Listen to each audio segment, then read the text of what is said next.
Do you ever feel like you're running hard but staying in the same spot? Like no matter how much work you put in, you kind of still stay in the same space. Nothing seems to change, nothing seems to move forward. This is not because you are lazy, but you are potentially focusing on the wrong levers.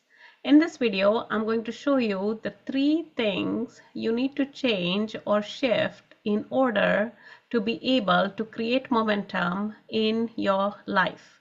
Hello everybody, I am Vaishali Nikhade. I am an engineer turned psychic with over 9,000 readings, and I show people how they can leverage the power of the spirit and the power of the stars in order to be able to create momentum in their life. In fact, according to a Gallup study, over 85% of the people feel that they are either disengaged or stuck in their daily lives. So if you're nodding along, then you are not alone. In this video, you're going to learn the 3 critical things to change to create momentum and move forward in your life. Once you start implementing these things, then you'll realize by the end of the video or after taking some action that things are going to move or shift forward for you. So here's what you're going to learn in this video. The first part is changing the environment, increasing your awareness, and working in the right energy windows. Your goal is to be able to create enough shifts so that you kind of get out of the current bubble that you are in. So let's get started. The first part is changing the environment. All right, to demonstrate changing the environment, I think it's best demonstrated by an example. So let's just take an example of a person, and let's call her Anna for lack of a better name. So she is, let's say, living in this environment. So this is her environment. The green circle or the green shape is her environment. And most of the times she is living in this environment. So let's say that this is her home. So she stays in her home. And let's say this is her workplace. So she goes to work. And then this is her friend circle, so she kind of interacts with her friend circle, and she has some hobbies, so she deals with her hobbies. And let's say that she goes to the gym, so this is her gym, and essentially everything is contained within this circle. So you can see that if everything is contained within this circle, it's going to be very difficult for her to be able to make a shift or make a change as far as things moving forward are concerned. So in order for her to be able to make a change or shift, she has to kind of create an exit. I think it's best to draw with another color. She has to kind of create an exit from one of these scenarios. So let's say that these are her hobbies. She has to either choose a different hobby or stretch the boundaries of her current hobby so that she kind of goes outside her circle. Let's say that she's confined to her home, then she needs to leave her home and kind of go and test or try out some different environments to get exposed to new people or new things, and that can bring her new ideas. So that this is one of the ways she can do. If the only people she interacts with are the people at work, then she needs to kind of go and interact with more people. So essentially, by doing any of these things, by getting new friends, by doing any of these things, she is able to burst out of her current bubble. And once she is out of her current bubble, she has a different environment. And by having a different environment, she is going to be able to create a shift. It may not be exactly the shift that gets her to the finish line, but it's still going to be a shift, because at the end of the day, all she's looking for is a shift, or at least that is the starting point. But if you aim at the finish line, it's good to have the aim, but the first part is to get started. And for her, the starting point is to be able to kind of take this bubble and find out some outlets where she can kind of get out of that bubble. So go ahead and put in the comments below if you feel that you are also confined to a similar bubble in whatever your environment is, and getting out of this environment is going to help you create a shift. So we move to the next point, which is that opportunity comes disguised in plain clothes. So most of the times what happens is people are so used to kind of thinking the same way or having the same patterns, like they just go to work through one route and then suddenly that route is closed or there's an accident, they have to come up and take an exit and kind of go through a different route. And then everything shifts, and maybe the person gets annoyed, or maybe he's even happy because he gets to see a new scenery, because he's kind of used to seeing the same scene over and over again when he drives to work every day. So it could be either one of those. But the thing is, as far as opportunities are concerned, they come in at a very subtle level, which means that you have to be really observant in order for you to be able to notice or spot the opportunity.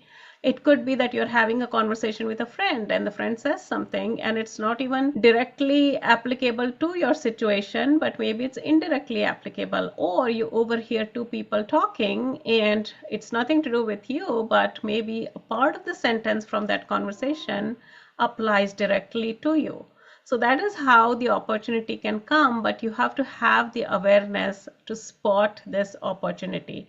And in order for you to have that awareness to spot this opportunity, you have to tap into your intuition. And I can link down a few videos below where I show you how you can connect with your intuition, as well as a time where I connected with my intuition and I got a thrill ride in a different city. You can watch the video below and see how I connected to my intuition. So that is as far as opportunity kind of coming disguised in plain clothes. It is also possible that the opportunity is there, but you are not looking at it because you are so focused on solving the wrong problem. So you have to kind of look at it at a higher level and see, is this really the problem, or I am not really looking at the problem and I need to kind of face what the problem is, kind of define what the question is, and then restart everything. And when I restart everything, I start looking at everything differently, and anything which I would have initially discarded, that could have been an opportunity disguised in plain clothes. According to Psychology Today, 70% of the people admit working harder on the wrong goals because it feels productive. And then the last part is to be able to work in the right energy windows. So an energy window is a period of time when things are going to be favorable for you. So let's say that this is your whole month. So this is day 1, and let's say your month has 30 days and this is day 30. And let's say that you have a favorable energy window, which is over here. So when the energy window is favorable, then things are going to come easily for you. Versus, let's say you have an unfavorable energy window, which is right here, right next to it. Then when the energy window is not favorable for you, then things are not going to come so easily to you. So how exactly do you find these windows? Well, I'm glad you asked, because I have a free masterclass where I show you how you can find these windows, or at least I show you how all the frameworks involved in finding these windows. And once you have these windows, then what happens is you can kind of plan and schedule things so that you can get to work in the right energy windows to be able to move things forward a lot easier or a lot faster.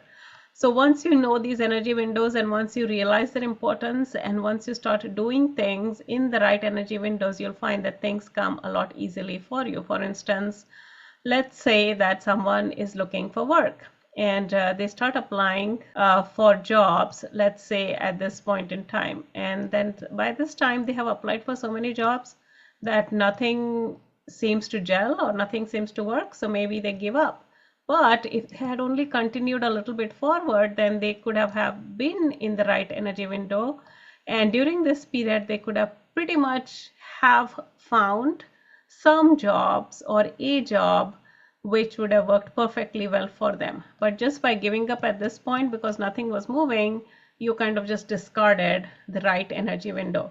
So I gave you an example for job because a lot of the clients I read right now, they have been coming to me for work because the job market is kind of let's say a little weird right now. So this is the reason why a lot of people have been coming to me for work related issues or job related issues.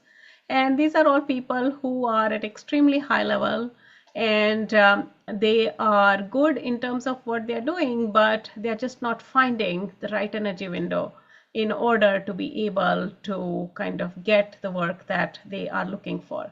So once you fix, or once you get to work in the right energy windows, then you will start seeing these changes that kind of get you out of that bubble that I showed you earlier. Here's the truth. Even if you are working in the right energy windows, sometimes you may feel that you are forcing things and things are not coming to you easily. Things are not happening quickly for you.